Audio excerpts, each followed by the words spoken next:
The Timeline is a Blue Wire podcast.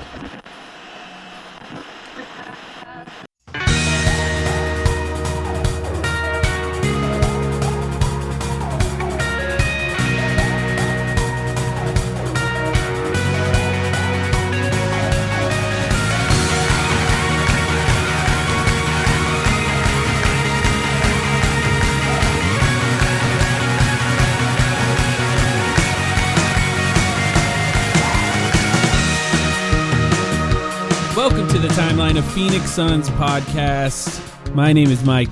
I'm here with Sam. Sam, how's it going? I'm doing pretty well. It was high time that we recorded something, I think, not because anything has happened yet, but because it was time for Literally nothing for the Suns. Literally nothing for the Suns has happened at this point. And this, in fact, I think what we're trying to do here is we're trying to will something into existence by pushing out this episode. We figured we would just come with a quick update, a rumor roundup of all the latest, and because there's, we haven't addressed Kevin Durant and the possibility of him coming to the Phoenix Suns. Obviously, it's all we've been talking about on Twitter for the past 48 hours, but we wanted to push out an episode just to make sure people have something to listen to. Maybe it will be outdated as soon as we post this, but if it is, then all the better. So we'll see. But I'm doing all right. Yeah, so we haven't recorded it. It's funny because it's been just a few days, right? It hasn't really been that long, but it so much you can talk about now could be outdated as quickly as possible, just as you mentioned. But essentially, the biggest stuff that we've missed. I mean, I'll just list some stuff, and we'll start with Kevin Durant. But Devin Booker signed a 4-year, $214 million Supermax extension. Or will be signing it very soon if he hasn't signed it already.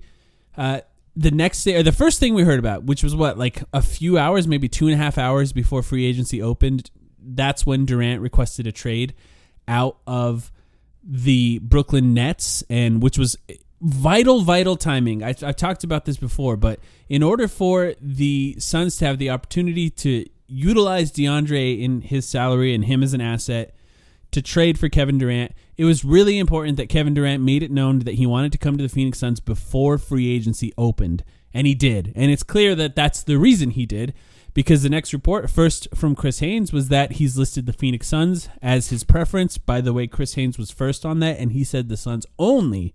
It wasn't until later that Woj then added the Miami Heat. Now, it appears the Miami Heat may be like a fake team on his list, because every report since then has been focused on the Phoenix Suns, including Brian Windhorst. By the way, happy Brian Windhorst Appreciation Day. Weird day on Twitter for that, but yeah. Yeah.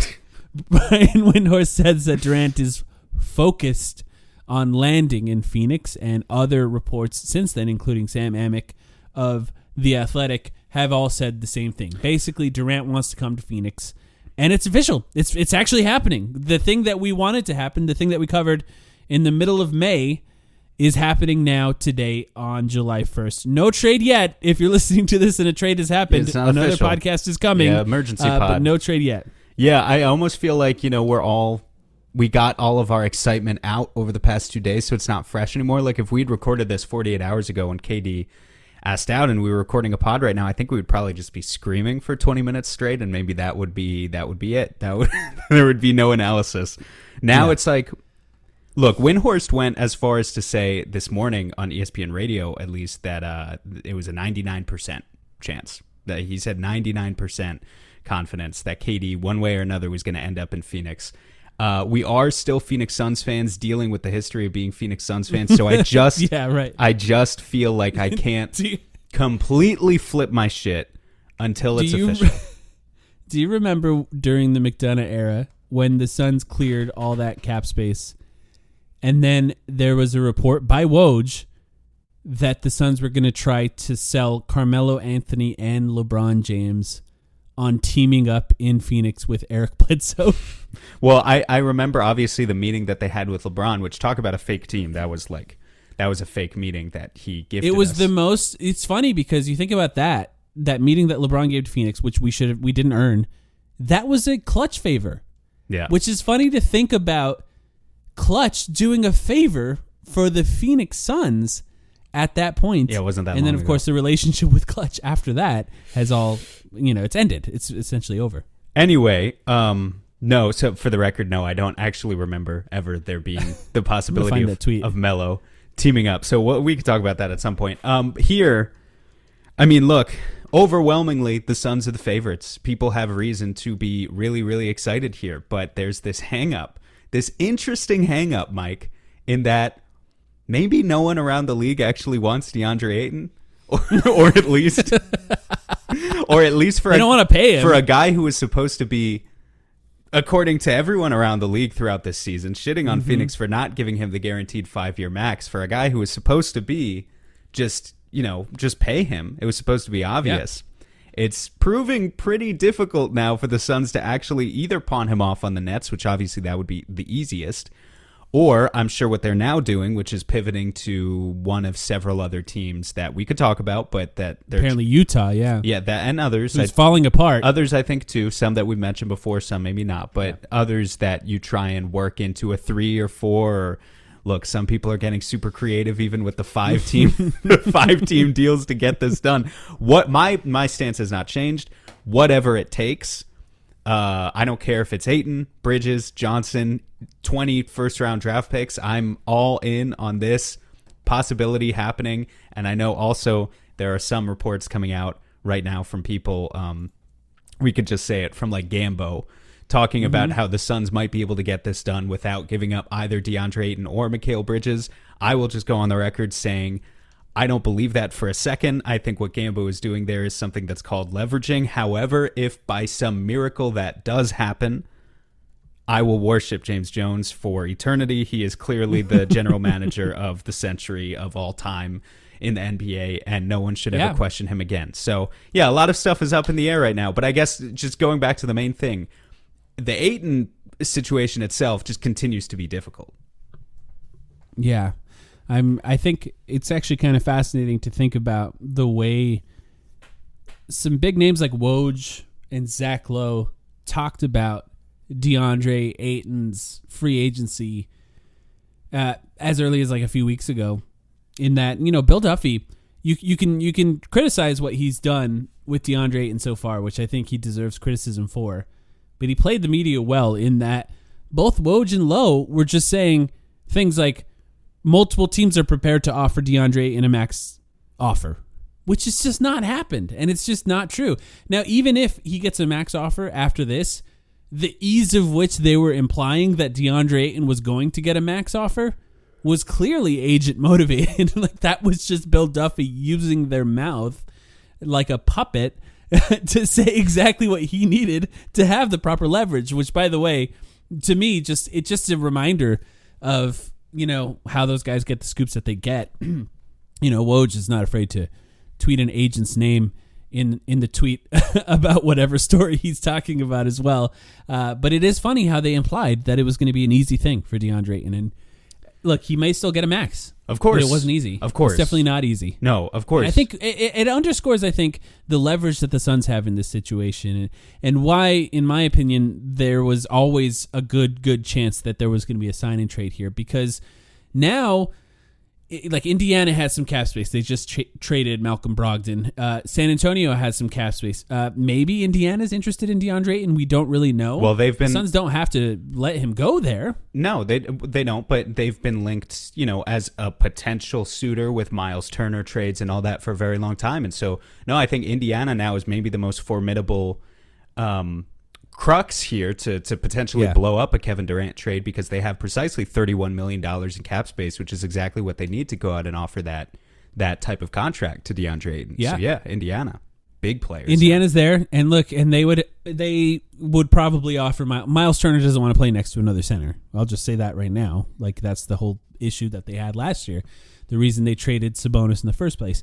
So if that were to come down, maybe the Suns could use Miles Turner and his expiring contract as bait for Kevin Durant as well. I think it sounds to me like if the Nets are going to blow it up the way they're expected to blow it up, picks are going to be a huge, huge, huge asset in what's happening here. And the Suns own all of them. every pick that they have coming up as far as first round picks. They own everything. And let's be very clear. I forget who it was. Someone posted out literally a list of all the teams that own all of their draft picks over the next 7 years. And it's about maybe somewhere between a third and half of the league. You know, a good amount of teams, but less than you would think. But a lot of bad teams, frankly, and not a lot of good teams, because it tends to just be the case in the NBA that the way you get good is by trading your first round pick. So Phoenix is in roughly a unique situation for where they are and have the ability. And let's be very clear, it's not going to take. You can argue about, oh, can you get away with this without giving up Mikal Bridges? Can you get away with this without giving up Cam Johnson? Whatever. But one thing is certain. The Suns are giving up 4 first-round draft picks. If they're lucky, maybe they can get protections on a couple of them. They're going to be spaced out every other year because that's how the rule works in the CBA. Yep. And in the years where they're not directly giving up a pick, the other 3 are going to be pick swaps. This, to me, is basically a certainty. The Suns. By the way, James Jones blowing the horn and letting the entire league know that he doesn't care about draft picks right before this is kind of funny. Right. And you know, still kind of was a stupid decision in my opinion, because now especially there's no reason. Devalues him. There's no reason for the Nets to believe that he wouldn't be willing to part with all 7. But again, for a top 15 player in NBA history, who the hell cares? So, and a chance to win an NBA title I would say at least in the next 2 years. So between now, if this gets done, and this is really the least of my worries, I don't care. I'm just stressing that, like, if this gets done, I wouldn't expect the Suns to have a good first-round pick between now and the year 2029. They'll have a few first-round picks in the years where they do a pick swap rather than owing it outright, but those picks will probably be pretty bad. So that's kind of the situation you're looking at. But if that's what it takes, that's what it takes. And the pick swaps are nice because, like, over time, as you get closer and closer to those years, the Suns would have the ability of trading those if they needed to, which, of course, to the draft guys listening, sorry, because, not much there, but, like, they could still potentially have assets, draft assets and trades. They could be the Nets pick. They'll probably be the Suns. The Nets will probably have a worse record than the Suns in those years, at least the recent years. And that means that the Suns still have the ability of trading it, whether it be the Nets picks or the Suns picks in the future. But now I would say I'm not going to lie, I'm pretty damn confident Kevin Durant's coming to the Suns. I would be shocked if he went somewhere else at this point. How do you feel? Yeah, I mean, I feel pretty good at this point. What's to stop Indiana from throwing a max contract offer sheet at Ayton, though? Like, that, to me, that's the thing. I think you can convince Brooklyn one way or another, either to take on Ayton eventually, and maybe all the reports we've been hearing about were smokescreens or whatever, or you find the third team to send other assets where DeAndre Ayton can go there. Mm-hmm.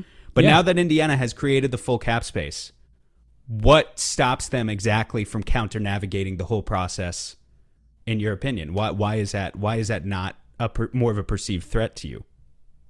I think that the Suns could still work out a sign and trade with them. Maybe they even get a pick. Maybe they get something else that they could include and end up sending 7, 8, 9 picks, whatever they end up getting, to Brooklyn. I just feel pretty confident that it's going to happen regardless. I don't think that DeAndre Ayton's the prize for them.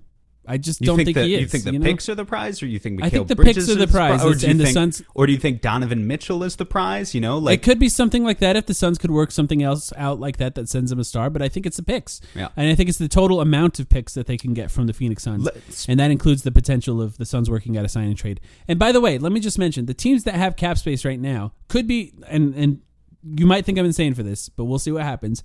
They could be creating cap space for Russell Westbrook. Because Russell Westbrook is on an expiring deal. By the way, the combination of the cap space and Miles Turner could create enough room for Russell Westbrook for Indiana.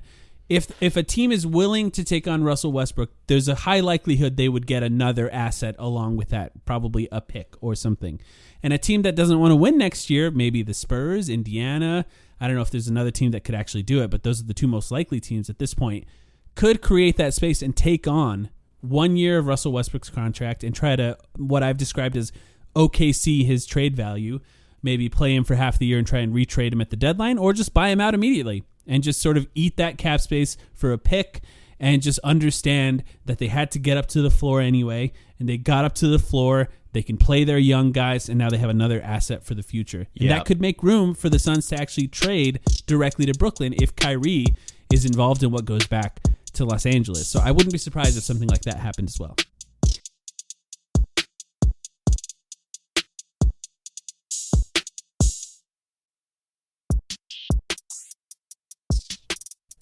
All I'll say is if you're including maybe San Antonio, if you're including Indiana in that conversation, they should be prepared for a full buyout of Russell Westbrook if we're talking about them as a destination. I can't imagine a worse situation for Tyrese Halliburton next year than having a significant number of his touches eaten up by Russell Westbrook, who's like obviously not a part of the team's long-term plans. So, yeah, it's really complicated with him. Let's talk about Utah. Yeah. This was unexpected. Right? Not really. Okay, well, we had a podcast about trading for Donovan Mitchell a month ago. No. Let me clarify what I'm talking about. I don't think the Rudy Gobert trade and everything that happened earlier today was particularly unexpected. I expected the Jazz to. I guess there's a lot of different ways we can go with this conversation. First of all, so I all along have expected the Jazz to keep one of the two, and now we don't know if they will keep either one, but they still do have one of the two, right?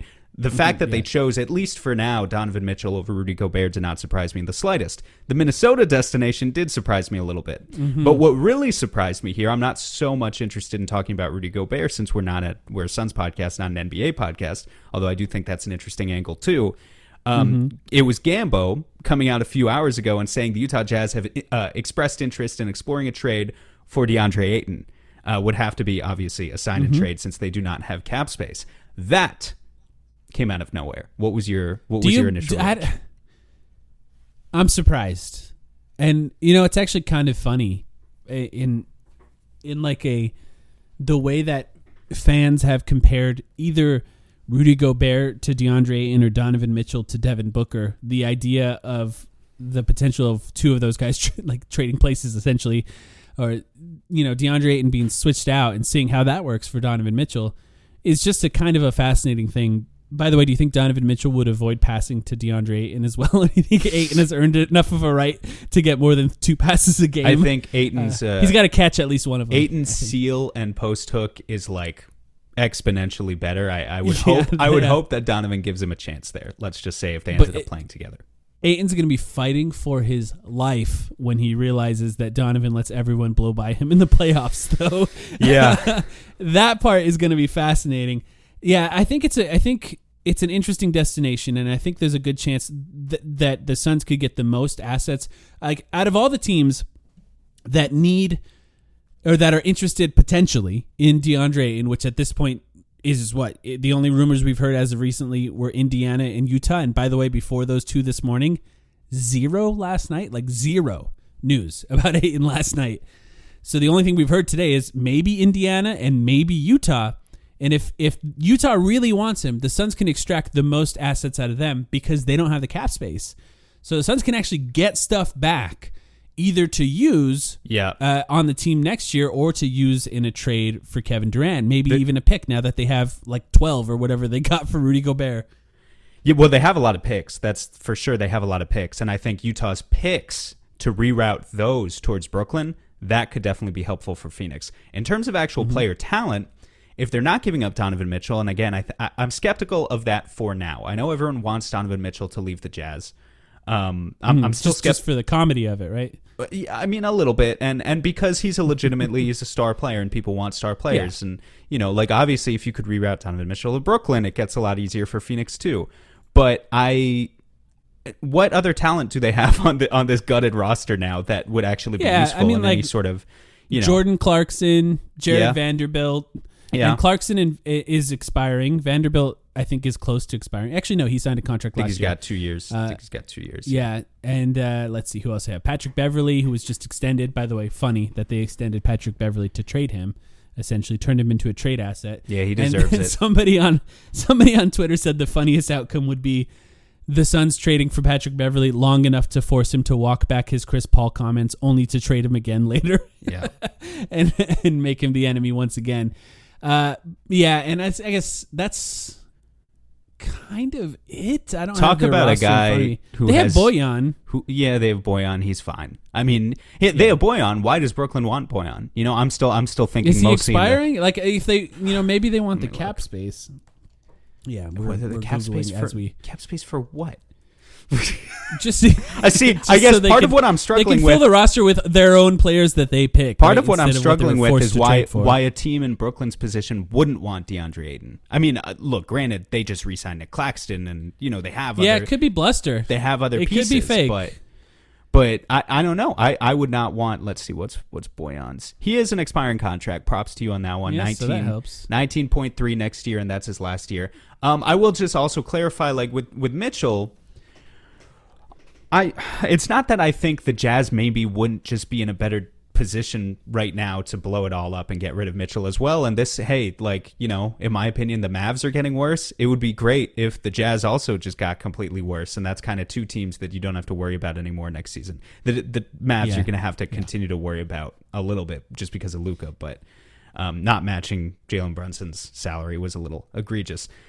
We'll see if they get Colin Sexton to make up for it. Otherwise, it looks really bad. But with the Jazz, I don't know. I think they're just kind of one of those prideful organizations. Do you know what I mean? And on top of that, the All-Star game's coming to Salt Lake City in this next year. I think there's kind of... Oh, my God. No, I'm serious. I forgot about that. I know. Yeah, you're right. I think a lot of people have. And I think there's this internal pressure to not be a complete joke of an organization when the league comes, when the commissioner comes to town, essentially. And if that means keeping Donovan Mitchell and kind of just pretending that the cracks aren't there for a year, and then he asks out eventually anyway, I think that is something they would be willing to do, is give it one last chance with whatever they would call this retool.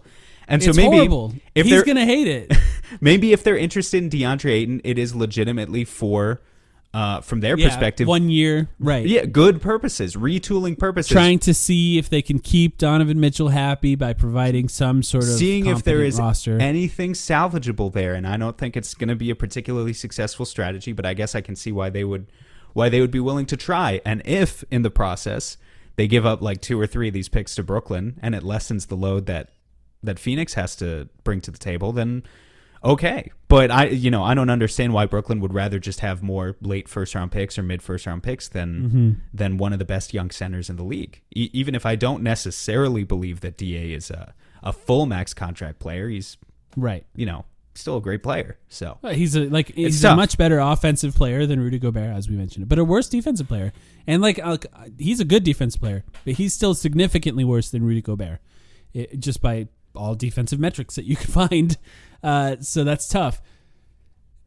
I don't know exactly what's going to happen in Utah. I do think the Suns being involved in Donovan Mitchell leaving Utah would be funny. You got off a lot of jokes today, by the way. I did see you couldn't help yourself. It's a good day as soon as that news came out, it was easy. It's going to be interesting to see another fan base really over talk themselves into Rudy Gobert. We'll see if that level of loving Rudy Gobert despite his flaws, it's translatable to another fan base, or if Minnesota will be frustrated with him at some point for not having an offensive game. I do think the pairing of Karl Anthony Towns and Rudy Gobert, at the very least, is fascinating, and to see that will be fun, because it's so drastically different than every team in the NBA, and at least it'll be fun. I think people are being way too quick about criticizing that. I mean, is it risky? Yes, it's absolutely risky. It kind of makes sense. I mean, I'm fully expecting. I'm one of those people. I'm a big Ant believer. I'm fully expecting. Yeah. I'm expecting Ant to take another leap, and they still have D'Angelo Russell. Like they pulled that off while keeping their third best scorer from last season. Mm-hmm. That could be a really fucking good team. So we're just gonna have to wait and see. It's gonna be weird at first, though. It's not gonna be good at first. I think they're gonna have to find a way to put it together by the end of the season, and hopefully win enough games to make it to the playoffs. If you're a fan of that team, we'll see what ends up happening there. Can I just ask you? This is, I think, one of the funniest Gambo reports, because Gambo, as we've joked in the past, is like a dream crusher during free agency. Yep. He just he reports very little until right before free agency, and then everyone that every Suns fan likes, he just tweets that the Suns aren't interested in them, over and over and over again, to kill our dreams. But then today, on the radio, he said it's possible that the Suns get Kevin Durant without giving up Ayton or Mikal. Yeah, I know. And what is he talking about? Leveraging, man. He's working for the Suns at this point, right? It's the fact that Gambo never does this. And honestly, in my opinion, yes. I read that, and obviously I knew it was going to happen. Suns fans instantly ran with it. Multiple people in my replies being like, "Did you hear what Gambo just said?" And I'm like, "Come on, guys. Don't get me wrong.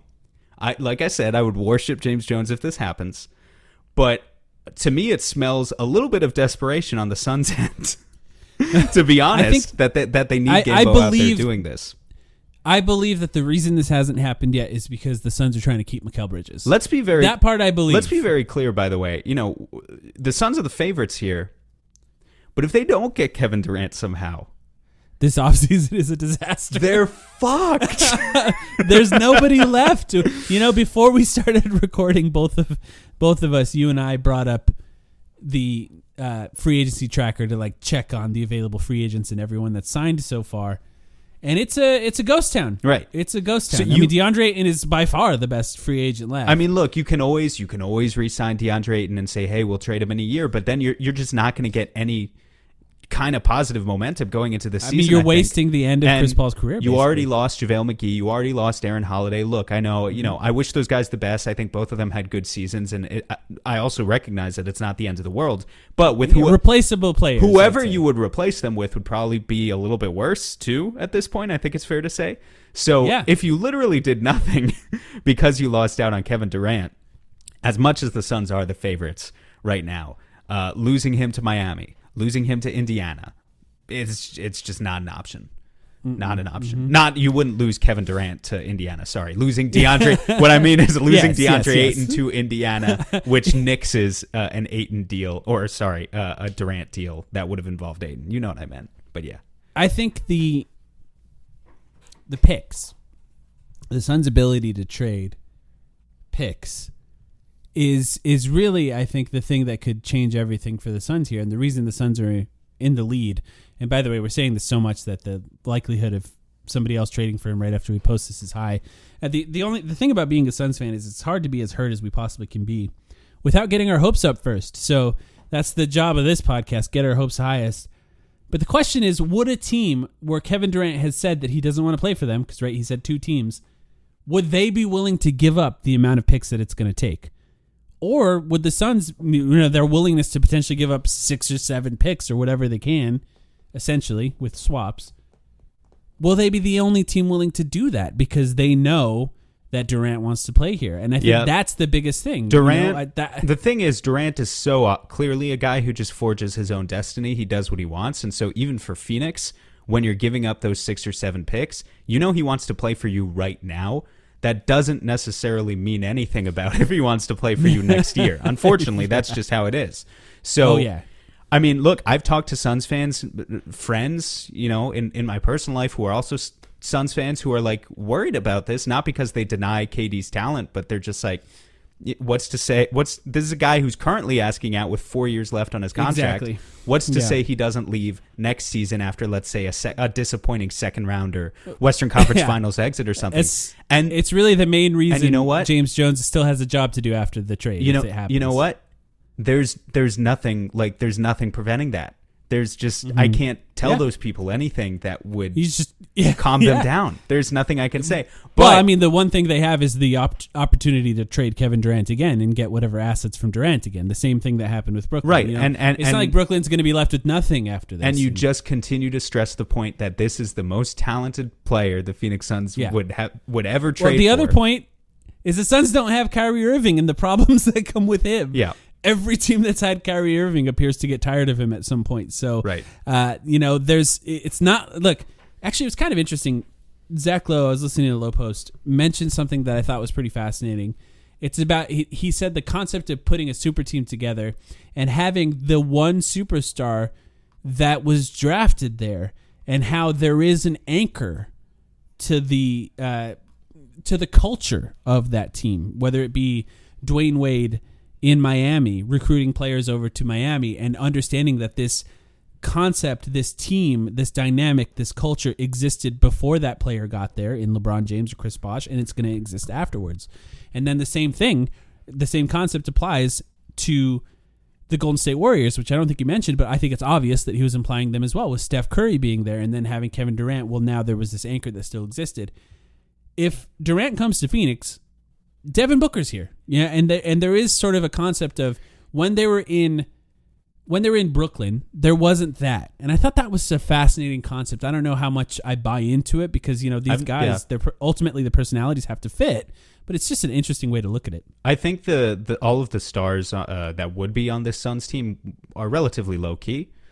So I guess I would buy stock in believing that it could maybe work in a way where sometimes it doesn't. Do you think KD would be jealous of Booker in Phoenix like he was of the adoration of Steph in Golden State, or is it kind of not on the same not in the same stratosphere? It's interesting because in some respect the way that Warriors fans defended Steph Curry, I don't think they have to worry about it anymore after this last championship, but the way that they defended him did kind of come from a place of insecurity about his legacy, right? Of course, to try to and Suns fans have that for Devin Booker. Like that's not something that doesn't exist for Suns fans with Devin Booker. But I don't think. I think the difference is the Warriors won a championship before him, right? The Suns have none. Whoever brings it to the Suns, that entire team will be worshipped for all of time, I think. And I think you and I could be part of that. So we'll try and hold their legacies up for all time. I think it'll be probably more similar to the way that Raptors fans think of Kawhi Leonard than Warriors fans think of Kevin Durant, in that it's just a different situation. Steph is incredible and he deserves the way they talk about him. And, that is a weird situation. And I don't know that, Suns fans are just happy when the team's good. I think, that's kind of how we are. Yeah, and all the insecurity stuff should go out the window if KD comes. I mean, you guys just need to... I feel like we already were getting there this year a little bit, but especially... 100% people will be arguing that Devin Booker is the best player on the Suns, even if Durant's here. Yeah. That's definitely going to happen. Well, also, no, I was just going to say, everyone needs to just embrace full villain role. Don't whine about the national media. Don't whine about what other fan bases say about you. Oh, they're saying mean things about us. This is what comes with the territory if you sign or if you trade for Kevin Durant. Just win your 65 games, dick down the rest of the league en route to a championship, and enjoy the ride. Be the villain. That's what I would encourage people to do. But we'll cross that bridge when we come to it. Let's talk about... You think that Steve Nash was in Brooklyn talking about how great Phoenix was for 2 years? No. Being like, hey, the Camelback actually has pretty nice houses, and there's good restaurants in Phoenix. I've never... Just kind of whispering that stuff into Durant's ear. Steve Nash is entirely respectful of his time in Phoenix, and obviously he recognizes the role that this organization played in his career and whatever. But I don't think I've never gotten the vibe from Nash that he's not like a Dirk figure. Yeah. He's not like... No, he's not. Like Steve Nash isn't Phoenix. He's maybe the greatest Phoenix Suns athlete ever, or the greatest Phoenix Suns legend, but he's not. You don't associate him with the city. He never adopted the city. Yeah, arguably, the culture. I'm sorry, Charles Barkley has done that more, and he was only here for a few years.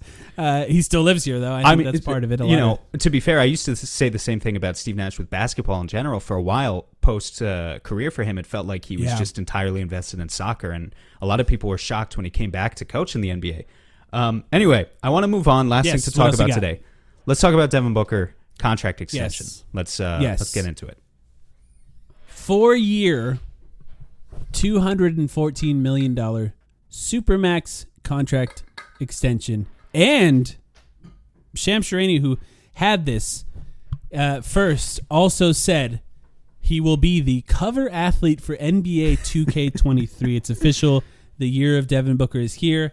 He's going to be one of the highest paid players in the league once the Supermax kicks in, and he's going to be on the cover of the biggest NBA video game imaginable. DeAndre Ayton's I don't know how to talk. Favorite video game, by the way. Yeah. Yeah, that's really kind of the funniest part.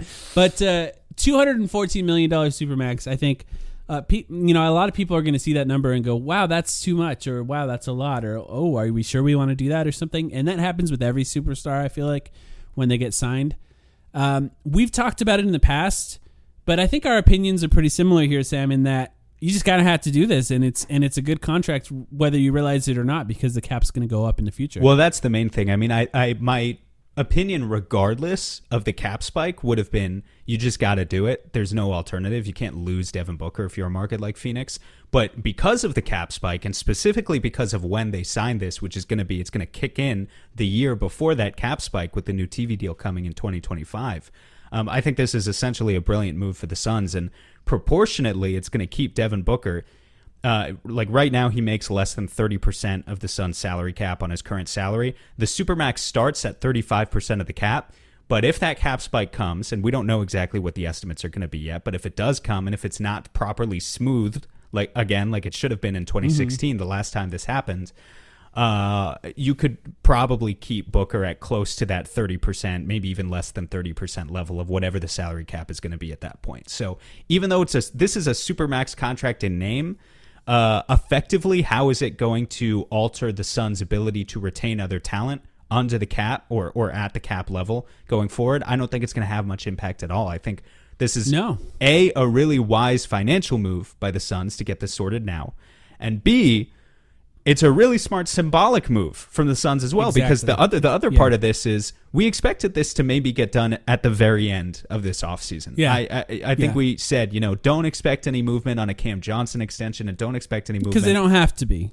on a Devin Booker extension. They'll sort out Ayton first. The last thing that I expected was that they were going to take care of Booker first on the first day of free agency. But now that they did it, I kind of love it.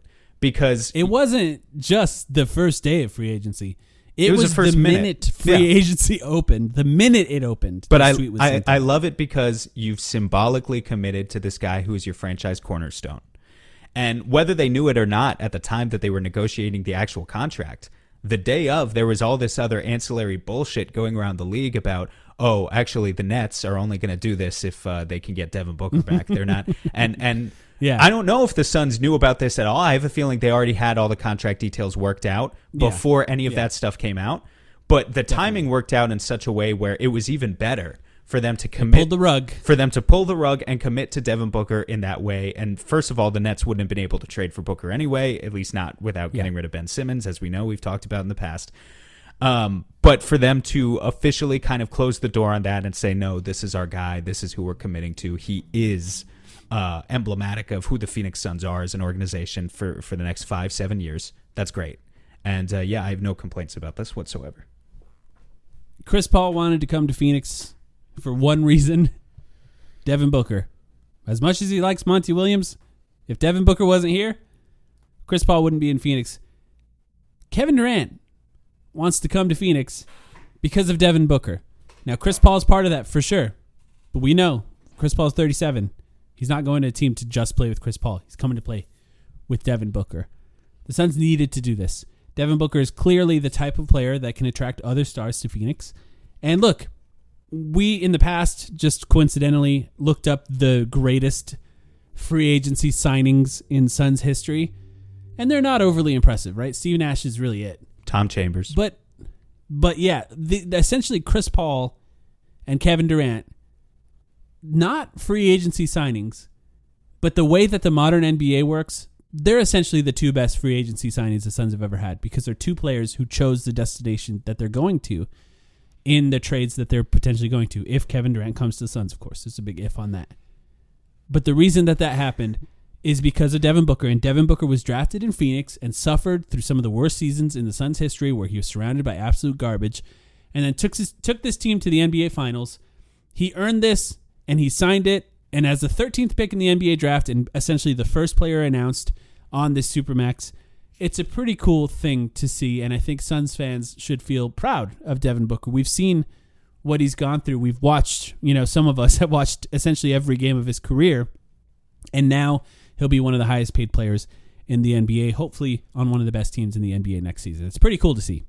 Good for him on the 2K thing too. I didn't really address that even, but for me that's such like a lesser aspect of it, but that's still cool. Well, I mean, like, who buys physical video games? I might actually have to buy. You'll still see him a physical copy of this game. You'll still see him on the loading screen every time it comes up. Yeah, exactly. You see Luka this year, every time. Yeah, he'll be on that home screen for tons of PlayStations and Xboxes across the world. Yeah, it's pretty cool to see him do that as well. We've talked about him not quite getting his due. I think we can drop that now, right? We talked about the insecurity, but being on the cover of 2K, what are the last covers? We had Luka. I mean, honestly, Anthony Davis the previous year. Was it Anthony Davis superstars 2 years ago? Yeah, no. Honestly, if anything, with the way the season ended, of course the fans need to drop that entire act of, we're so underrated, which has bothered me for a long time, to be honest. But especially now with the way last season ended, I need everyone on that roster, whoever's going to be on that roster in 2 months, to be in full vengeance mode. They need to be motivated by hate and rage. That's how I need them to come out next season. We got a Shams Charania tweet. Don't tell me it just happened. 40 minutes into the pod. Free agent center Jalen Smith has agreed to a 2-year deal to return to the Indiana Pacers. Oh my God! I thought you were going to say to return to the Phoenix Suns. Okay. You were hanging on every word like I was Brian Windhorst. Yeah, there. well, you didn't make congratulations it 2 to minutes. Jalen Smith. If Jalen Smith ends up being a great NBA player, as much as James Jones bungled that, he can actually hang his hat on that a little bit as well. You got anything else before we got to go here? Nah, let's see if anything happens. Stay glued to we could be back as soon Twitter. as tonight. If we would we even tomorrow would we even release this if something came out tonight? I'm gonna do it right now, right. as quickly as I possibly can. Get right, this let's do out for people to listen to. Appreciate you guys. Obviously, more coming once we find out who's actually playing for the Phoenix Suns next season.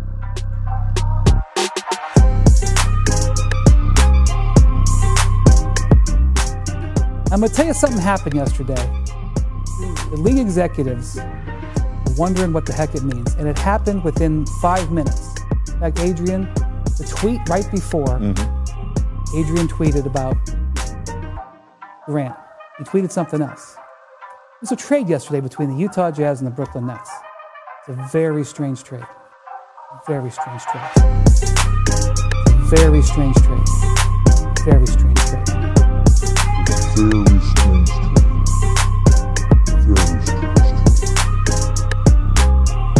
Very strange trade. Very strange trade. Very strange trade. A very strange trade. Very strange trade.